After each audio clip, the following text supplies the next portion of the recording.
दोस्तों जरा एक मिनट रुकिए। अगर आपने हरियाणा में स्टिल्ट प्लस 4 यानी पार्किंग के ऊपर 4 मंजिल वाला फ्लोर खरीदा है, अगर आप खरीदने की सोच रहे हैं, अगर किसी बिल्डर ने आपको कहा है कि सर सब लीगल है, पूरे एरिया में ऐसे ही बना रहेगा, या फिर आपने लाखों रुपए देकर चौथी मंजिल बुक कर ली है, तो आज की ये वीडियो आपके लिए किसी अलार्म यानी चेतावनी से कम नहीं, क्योंकि हरियाणा में अब सिर्फ नोटिस नहीं, बुलडोजर की बात हो रही है।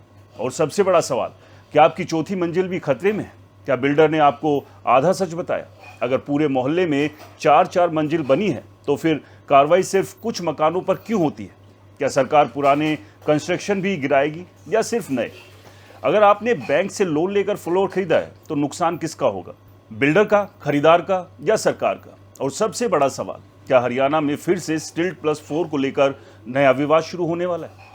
दोस्तों वीडियो के आखिर तक बने रहिए, क्योंकि मैं आपको सिर्फ खबर नहीं बताऊंगा, बल्कि एक रियल एस्टेट एक्सपर्ट के तौर पर यह भी समझाऊंगा कि आखिर ये पूरा खेल कैसे चलता है, बिल्डर किस तरह लोगों को फंसाते, कानून क्या कहता है, और अगर आपने या आपके किसी रिश्तेदार ने ऐसा फ्लोर खरीद लिया है तो अब क्या करना चाहिए। दोस्तों सबसे पहले समझिए इस पूरी खबर को। इस कार्रवाई की शुरुआत हुई है हरियाणा के फरीदाबाद जिले से। फरीदाबाद नगर निगम इलाके में बिना परमिशन और बगैर परमिशन के नक्शे के बनाई गई चौथी मंजिलों पर अब सख्त कार्रवाई के आदेश दिए गए। ग्रीवेंस कमेटी की बैठक में स्वास्थ्य मंत्री आरती राव और नगर निगम अधिकारियों ने साफ निर्देश दिए हैं कि जिन इमारतों में नियमों का उल्लंघन करके चौथी मंजिल बनाई गई है, उन्हें चिन्हित किया जाए और जरूरत पड़ने पर उन्हें तोड़ा जाए। मामला दयालबाग इलाके की शिकायत से शुरू हुआ, लेकिन इसका असर पूरे फरीदाबाद पर पड़ सकता है और आने वाले समय में पूरे हरियाणा पर। दोस्तों नगर निगम की तोड़फोड़ शाखा को स्पष्ट निर्देश दिए गए हैं कि बगैर परमिशन नक्शे वाली चौथी मंजिलों के खिलाफ कार्रवाई तेज की जाए। अब यहाँ एक बात आपको बहुत ध्यान से समझनी होगी, हर चौथी मंजिल अवैध नहीं होती, हर चौथी मंजिल कानूनी भी नहीं होती। फर्क सिर्फ एक कागज का है, यानी परमिशन बिल्डिंग प्लान का। यही वो जगह है जहाँ सबसे ज़्यादा लोगों को भ्रमित किया जाता है। मान लीजिए आपके पास 250 गज का प्लॉट है, बिल्डर आपको कहता है कि मैं स्टिल्ट पार्किंग बनाऊंगा और उसके ऊपर 4 फ्लोर बना दूंगा। देखने में सब कुछ शानदार लगता है, नीचे पार्किंग, ऊपर 4 अलग अलग फ्लोर, हर फ्लोर पर अलग मालिक। लेकिन सवाल यह है कि क्या नगर निगम ने उस नक्शे को मंजूरी दी थी? अगर मंजूरी नहीं थी और बिल्डर ने अपने हिसाब से एक एक्स्ट्रा मंजिल बना दी थी, तो वही मंजिल अब सबसे बड़े खतरे में। फरीदाबाद में लंबे समय से यही खेल चल रहा है। कई बिल्डर पहले 3 मंजिल की मंजूरी लेते हैं और बाद में चौथी मंजिल जोड़ देते हैं। कुछ तो बिना किसी मंजूरी के ही कंस्ट्रक्शन शुरू कर देते हैं। खरीदार को कहा जाता है कि बाद में रेगुलराइज हो जाएगा, सभी ऐसे ही बना रहे हैं, सरकार कुछ नहीं करेगी। ये तो सिर्फ औपचारिकता है। लेकिन जब शिकायत होती है या मामला अधिकारियों तक पहुंचता है, तो सबसे पहले खरीदार फंसता है, क्योंकि बिल्डर तब तक पैसा लेकर आगे बढ़ चुका होता है। दोस्तों आंकड़ों की बात करें तो हरियाणा में पिछले कुछ सालों में स्टिल्ट प्लस 4 को लेकर लगातार डिस्प्यूट चलता रहा है। 2023 में स्टेट गवर्नमेंट ने कई इलाकों में स्टिल्ट प्लस 4 की अनुमति दी थी, लेकिन उसके बाद हजारों शिकायतें आने लगी। लोगों ने आरोप लगाए कि छोटी छोटी गलियों में 4-4 मंजिल बनने से पार्किंग खत्म हो गई, पानी की कमी होने लगी, सीवर ओवरलोड हो गया, बिजली का इंफ्रास्ट्रक्चर जवाब देने लगा, और सबसे बड़ी बात यह है कि पुराने मकानों की नींव पर असर पड़ने लगा। दोस्तों पंजाब एंड हरियाणा हाईकोर्ट में भी इस नीति को चुनौती दी गई। अलग अलग समय पर सरकार ने नियमों में बदलाव किए, कुछ इलाकों में रोक लगी, कुछ में शर्तों के साथ परमिशन दी गई। यानी ये पूरा सब्जेक्ट अभी भी पूरी तरह स्थिर नहीं। फरीदाबाद की बात करें तो एनआईटी और बड़खल जैसे इलाकों में बड़ी संख्या में छोटे प्लॉट्स पर स्टिल्ट प्लस 4 की कंस्ट्रक्शन देखने को मिलती है। कई कॉलोनियों में 100 से 250 गज तक के प्लॉट पर 4-4 फ्लोर बनाकर अलग अलग लोगों को बेच दिए गए। अब सोचिए, जिस सड़क को 10 परिवारों के लिए बनाया गया था, वहां अचानक 40 परिवार रहने लगे तो क्या होगा? सड़क वही, सीवर वही, पानी की लाइन वही, बिजली का इंफ्रास्ट्रक्चर वही, लेकिन आबादी 4 गुना। यही वजह है कि स्थानीय लोग लगातार शिकायत कर रहे हैं, उनकी लाइफस्टाइल प्रभावित हो रही है। अब मैं आपको एक आसान उदाहरण देता हूँ। मान लीजिए किसी स्कूल की क्षमता 500 बच्चों की है, लेकिन वहाँ 2000 बच्चों का एडमिशन कर दिया जाए, तो व्यवस्था क्या होगी?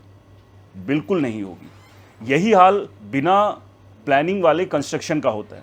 शहर की प्लानिंग एक निश्चित घनत्व के हिसाब से बनाई जाती है। जब उससे कई गुना ज़्यादा लोग रहने लगे तो दुर्घटनाओं, ट्रैफिक, जल भराव और बुनियादी सुविधाओं की प्रॉब्लम बढ़ने लगती है। लेकिन यहाँ दूसरा पहलू भी उतना ही इम्पोर्टेंट है।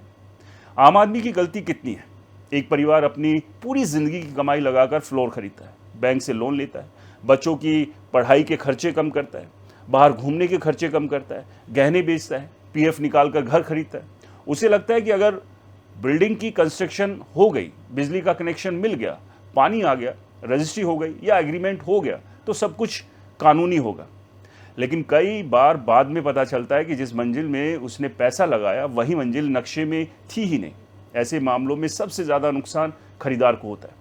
तो दोस्तों, मेरी राय हमेशा यही रही है, किसी भी फ्लोर को खरीदने से पहले सिर्फ बिल्डर की बात पर भरोसा मत कीजिए। नगर निगम से बिल्डिंग प्लान की परमिशन मांगिए। ये देखिए कि नक्शे में कितने मंजिल की परमिशन है, ऑक्यूपेंसी सर्टिफिकेट है या नहीं है, कंप्लीशन सर्टिफिकेट मिला है या नहीं। अगर बिल्डर कागज़ दिखाने से बच रहा है तो समझ जाइए कि कहीं ना कहीं खतरा ज़रूर है। दोस्तों, आज 1 लाख या 2 लाख बचाने के चक्कर में कल पूरी संपत्ति खतरे में पड़ सकती है। एक और सवाल लोग पूछते हैं कि अगर पूरे शहर में हज़ारों इलीगल 4th फ्लोर है तो कार्रवाई सिर्फ कुछ पर ही क्यों होती है? दोस्तों, इसका जवाब भी समझ लीजिए। अक्सर कार्रवाई शिकायत आधारित होती है, यानी जब कोई पड़ोसी शिकायत करता है, मामला कोर्ट पहुंचता है या अधिकारी इंस्पेक्शन करते हैं, तब कार्रवाई शुरू होती है। यही कारण है कि एक ही कॉलोनी में कई इलीगल कंस्ट्रक्शन खड़े रहते हैं, लेकिन कार्रवाई कुछ चुनिंदा मकानों पर होती है। यही वजह है कि लोग सिस्टम में सवाल भी उठाते हैं। खबरों में ये भी सामने आया है कि कई बार कार्रवाई से पहले सिफारिशी फ़ोन आने की बातें सामने आती रही। अगर ऐसा है तो निश्चित रूप से ये गंभीर सब्जेक्ट है, क्योंकि कानून सबके लिए समान होना चाहिए। अगर एक व्यक्ति की चौथी मंजिल गिराई जाती है तो दूसरे की भी जांच होनी चाहिए, क्योंकि दोस्तों कानून का मकसद सिलेक्टिव कार्रवाई नहीं बल्कि समान नियम लागू करना होना चाहिए। अब एक और महत्वपूर्ण सवाल, अगर आपने पहले से चौथी मंजिल खरीद रखी है तो क्या करें? सबसे पहले घबराइए मत, अपने सभी डॉक्यूमेंट्स निकालिए। स्वीकृत नक्शा, registry, sale agreement, builder buyer agreement, बिजली पानी के कनेक्शन और निगम से जुड़े सभी डॉक्यूमेंट्स जांचिए। ज़रूरत पड़े तो किसी एक्सपर्ट प्रॉपर्टी लॉयर या टाउन प्लानिंग एक्सपर्ट से राय लीजिए। अगर कंस्ट्रक्शन वास्तव में स्वीकृत योजना के विपरीत है तो समय रहते कानूनी सलाह लेना भविष्य के लिए बड़े नुकसान से बचा सकता है। जो लोग अभी खरीदने की सोच रहे हैं उनके लिए मेरी सलाह और भी स्पष्ट है, सिर्फ चमकदार इंटीरियर देखकर घर मत लीजिए। ये मत सोचिए कि पूरे इलाके में ऐसा ही बन रहा है तो इसलिए सब कुछ लीगल होगा। दोस्तों, रियल एस्टेट में सबसे महंगा सबक वही होता है जो डॉक्यूमेंट्स देखे बिना खरीदा जाता है। याद रखिए, घर जिंदगी में 1 या 2 बार खरीदा जाता है, इसलिए 5 दिन ज़्यादा जांच करने में कोई नुकसान नहीं, लेकिन बिना जांच के खरीदना जिंदगी भर का पछतावा बन सकता है। आने वाले समय में फरीदाबाद में नगर निगम की कार्रवाई और तेज हो सकती है, क्योंकि अब अधिकारियों ने इलीगल चौथी मंजिल की पहचान शुरू कर दी है। अगर ये अभियान बड़े स्तर पर चला तो इसका असर सिर्फ बिल्डरों तक नहीं बल्कि पूरे प्रॉपर्टी बाजार पर पड़ेगा। कई खरीदार परेशान होंगे, कई सौदे रुक सकते हैं और जिन लोगों ने नियमों का पालन किया है उनके लिए ये राहत की बात भी हो सकती है, क्योंकि इलीगल कंस्ट्रक्शन पर रोक लगने से भविष्य में योजनाबद्ध डेवलपमेंट को बढ़ावा मिलेगा। दोस्तों, आखिर में मेरी एक बात हमेशा याद रखिए, रियल एस्टेट में सबसे बड़ी सुरक्षा ईंट और सीमेंट नहीं बल्कि सही डॉक्यूमेंट्स होते हैं। दीवारें बाद में बनती है, कानूनी आधार पहले बनता है।